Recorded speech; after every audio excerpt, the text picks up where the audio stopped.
საქმეს აღამოს ვაგრძელებთ საფონდო ბირჟებზე საუბრი და დღევანდელი სავაჭრო სესიის განხილვით უნდა დავიწყოთ, რომელიც საკმაოდ მერყევი და ვოლატილურია, თუმცა მაინც იმ მოლოდინებთან შედარებით, რაც აქამდე არსებობდა განვლილი 24 საათის განმავლობაში, არსებული ვითარება საკმაოდ პოზიტიურად შეიძლება შევაფასოთ. აქ ცხადია კორექცია გვაქვს, მაგრამ ეს კორექცია იმ ყველაფერთან შედარებით, რაც მოსალოდნელი იყო, დიდად არაფრად შეიძლება ჩაითვალოს, რადგანაც შემცირება არის მინიმალური, განსაკუთრებით თუ გავითვალისწინებთ დიდი კაპიტალიზაციის მქონე კომპანიებს, რადგანაც S&P 500-ის შემთხვევაში კორექციის მაჩვენებელი -0.08%-ია.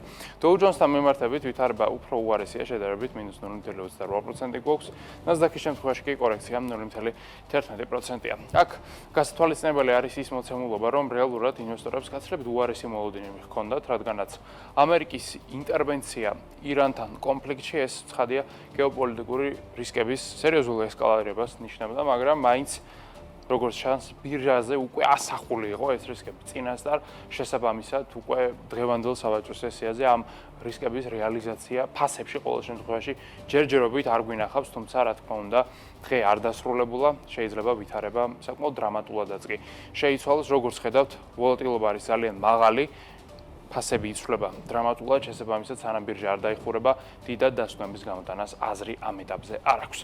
გადავინაცვლოთ ევროპაში, სადაც კორექცია ჰქონდა მთელი დღის განმავლობაში, როგორც ხედავთ, 0.28%-ით არის შემცირებული ევროპის 600 უმსხვილესი კომპანიის საერთო საბაზრო კაპიტალიზაცია. აგრეთვე კორექცია შეენიშნება ნიკეის ინდექსთანაც, აქ ვარდნის მაჩვენებელი არის 0.13%, შანხაის ინდექსის შემთხვევაში კი 0.64% გვაქვს მატება, როგორღაც ისე გამოვიდა, რომ ჩინურ ინდექსს ყველაზე კარგი შედეგი ჰქონდა გავლილი 24 საათის განმავლობაში. თუ რა გადავინაცვლოთ ყველაზე საინტერესო ბაზარზე, ეს არის სანავთობო ბაზარი, სადაც როგორც ხედავთ, ძალიან მკვეთრი კლება გვაქვს და ის უკვე აჭარბებს 3%-ს. ბრენტის ფასი დაეცა, უკვე ჩამოწდა $75 ნიშნულს, ხოლო WTI $72 ნიშნულზე დაბლა ივაჭრება. აქვე ამ კლების დანახვა ცოტა არ იყოს და უცნაურად შეიძლება მოგვეჩვენოს, ბუნებრივ აირთანაც როგორც ხედავთ, ლამის 5%-იანი ვარდნა გვაქვს ამერიკაში და ეს ყველაფერი არის განპირობებული ერთი მარტივი მოცემულობით. ინვესტორებს გადაფასებული ჰქონდათ ის რისკები, რაც შეიძლება რეალურად მომხდარიყო და რეალიზებულიყო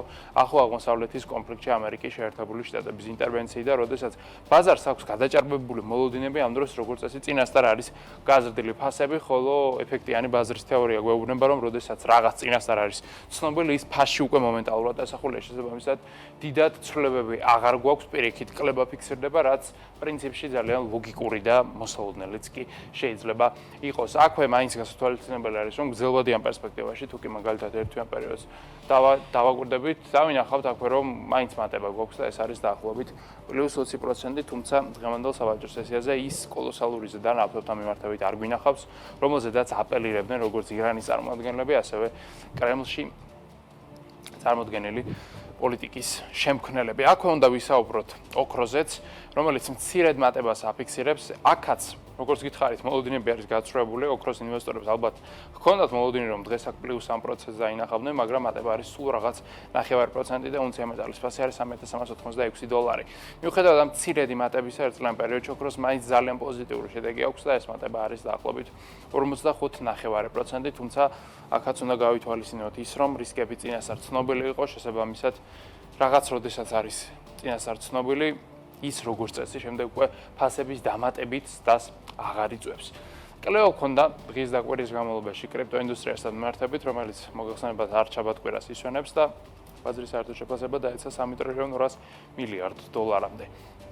ბიტკოინის ფასი ამჟამად არის, როგორც ხედავთ, $100,000 ფარგლებში, დაახლოებით ეთერიუმი კი თითქმის $2,200 ივაჭრება. საერთო ჯამში ვხედავთ ერთ კვირაში კლებას -6% არის ბიტკოინთან, ეთერიუმთან მიმართებით კი 5.9% გვაქვს ვარდნა. კაპიტალიზაცია ამის ფონზე ეთერიუმის 279 მილიარდია, ბიტკოინის შემთხვევაში კი დაახლოებით $2 ტრილიონი.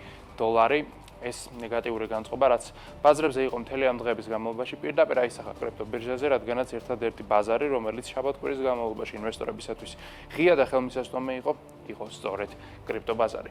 აქ უნდა გადავინაცვლოთ ლონდონის საფონდო ბირჟაზეც, სადაც მოგეხსენებათ ქართული კომპანიები არიან წარმოდგენილნი. ამ შემთხვევაში უნდა დავიწყოთ საქართველოს ბანკით, რომელსაც დღესაც არ ჰქონდა გამორჩეული შედეგი, მცირედი კლება ვიხილეთ -0.76%-ის ფარგლებში. TBC-ის ჯგუფის შემთხვევაში ვითარება შედარებით შედარებით უარესია, აქ კლება არის დაახლოებით -2%, რაც პრინციპში უკავშირდება კომპანიის მესვეურების დაკავების საკითხს, ეს რა თქმა უნდა პოლიტიკურად ძალზედ სენსიტიური მოვლენაა, რაც ინვესტორების ბუნებრივია რომ არ მოსწონთ ამის ფონზე კი კომპანიის აქციების შეფასება არის შემცირებული, თუმცა ეს ეფექტი რაც არის რეალურად ამჟამად ბირჟაზე, მაინც მინიმალურად უნდა შეიძლება ჩაითვალოს, რადგანაც ინვესტორებს ეს რისკი უკვე წინასწარ ჰქონდათ გააზრებული, შეფასებული და პრინციპში ყველაფერი ფასში უკვე იყო ასახული, ეს რომ ყოფილიყო მაგალითად რომელიმე ამერიკული ბანკი, აქ შეიძლებოდა -18 ან 20% გვენახა, თუმცა საქართველოს შემთხვევაში ეს რისკები წინასწარ იყო გაცნობიერებული ინვესტორების მხრიდან. აქ რადგანაც საქართველოზე ვსაუბრობთ, უნდა თქვათ ორიოდე სიტყვა ეროვნულ ვალუტაზეც, რომელიც დოლართან მიმართებით აფიქსირებს 2.72-ს. ევროს გასწვრივი კურსი არის 3.12, ხოლო სტერლინგის გასწვრივი კურსი არის 3.74, ანუ ბოლო პერიოდში ლარი ამ მიმართულებით არის სტაბილური. აქვე ლარში ინვესტირების საკითხს რაც შეეხება, უნდა ვისაუბროთ Foresight Investment Group-ზე, რომელიც გვთავაზობს Foresight-ის ლარის ფონდს. ეს არის საინვესტიციო შესაძლებლობა, რომელიც საშუალებას გაძლევთ თანხა განათავსოთ ფონდში და ამით მიიღოთ ფინანსური სარგებელი, რომელიც მოსულობად წლეურად საშუალო სტანდარტულად არის. პრომთელი 85%, ხოლო ანგარიზე 50,000 ლარზე მეტის კონტ შემთხვევაში სარგებლის მოსულობა არის 10%. ეს არის წლიური ამონაგები, რომელიც თქვენ გაიწყებათ ყოველდღიურ ფორმატში, ხოლო Foresight Investment Group არის ეროვნული ბანკის მერეგულირებული საინვესტიციო კომპანია. მოგეთ ესეთი ვითარება გვაქვს ჩვენ გლობალურ საფონდო ბირჟებზე, საქმის აღმოსკის სხვა მნიშვნელოვანი საკითხი.